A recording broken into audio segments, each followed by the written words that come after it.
اللهم صل وسلم وبارك على سيدنا محمد وعلى اله وصحبه وسلم. النهارده جايبه فيديو بسيط كده عن السماد الطبيعي من قشر الموز وقشر السفندي قشر برتقان. زي ما قلت لكم، اي حاجه مخلفات المطبخ ما ترميهاش لو مش هتقدري تضربيها في الخلاط. انا ده هضربه في الخلاط دلوقتي. لو انتوا مش هتقدروا تضربيه في الخلاط، انقعيه في جرد الميه لمده 5 ايام 6 ايام زي ما انت تقدري. بس انا اسرع لون انا هضربه في الخلاط وازوده ميه واروح احطه على الزرع. هنا قشر موز اهو، وهنا قشر سفندي وقشر موز برضو. انا قلت للاولاد حوشوه علشان نحطه للزرع، لان بقى لي فتره كبيره خالص يعني ما نزرتش للزرع ولا عملت له اي سماد. فهضربه في الخلاط واوريه لكم باذن الله.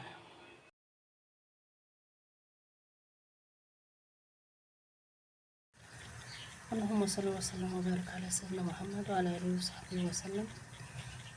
يا رب اشفي كل مريض يا رب العالمين. دوت بعد ما ضربته في الخلاط عامل ازاي، وزودته ومليت عليه الجردل.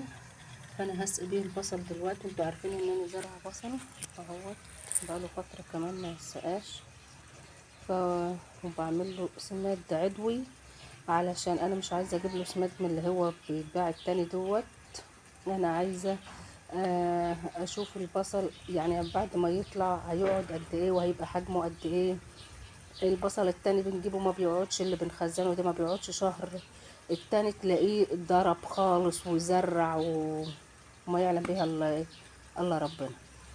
فانا قلت اما اعمل التجربه ديت واشوفها معاكم، وانا ماشيه معاكم كل شويه في فيديو اهوت علشان تشوفوا معايا تجربه البصل بالسماد العضوي.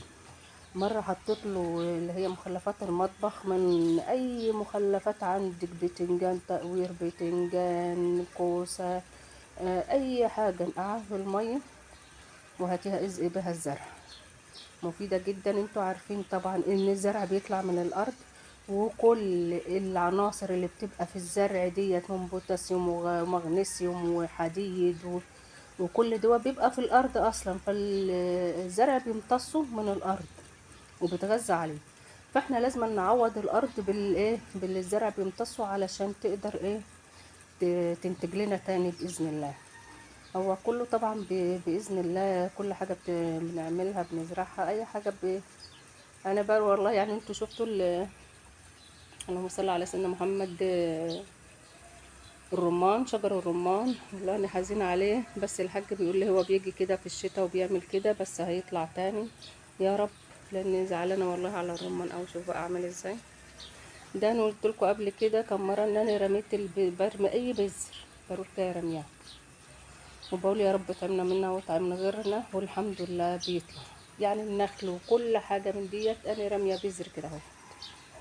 حتى هوريكم هنا دلوقتي كمان في، اللهم صل على سيدنا محمد، شفتوا هنا دي شجرة فلفل، دي بذور فلفل اللي هي اللي مطلعها اهو، الفلفل الالوان. بقيت اخد البذر وارميه برضو هنا كده. شفتوا العلاق طلع تاني ازاي؟ انا مش عارفه اعمل ايه فيه بصراحه يعني. شفتوا ما شاء الله مطلعه. فانا سايباه لما يكبر قرن الفلفل. يعني من فتره برضو المره اللي فاتت لما كنت بصور الفيديو اللي فات كان في قرن فلفل كبير، بس كنت خلصت التصوير بقى فقلت مش مصوره تاني. فربنا يطعمنا يا رب ويطعمها. لا من خيرها، من خير الارض والله، والزرع وبركه في البيت وخير في البيت. يعني شوفوا ما شاء الله البقدونس اهوت عمال هو طالع فيه حاجات كتير، لان انتوا عارفين ان انا كنت تعبانه اذان العصر. اللهم بارك يا رب، اللهم بارك. شفتوا البصل؟ بسم الله ما شاء الله، الله اكبر. شفتوا البصل اهني سقيته بالماء اللي انا كنت عاملاها، اللي ضاربه فيها قشر قشر السفندي وقشر الموز اهوت.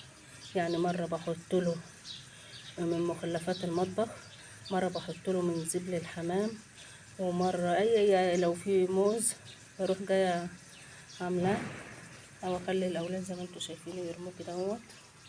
فاللهم بارك، اللهم بارك يا رب. يطعمنا ويطعم غيرنا منه بإذن الله يا رب العالمين. اهو ما شاء الله، الله اكبر. وادي النخلة ما شاء الله عاملة ازاي، وجنبها طلعت منجاية اهو، المانجا ما شاء الله، الله اكبر. في هنا طالعة كام نخلة وعايزين ننقلهم، الله المستعان يا رب العالمين. الله المستعان. دي شتلات فلفل كان الحاج جابها، دي انا مش زارعة بصراحة، مش شتلات فلفل، الحاج كان جايبها مع شتلات البصل وزرعها كده على الحدود. ربنا يطعمنا منها ويطعم غيرنا يا رب العالمين ان شاء الله.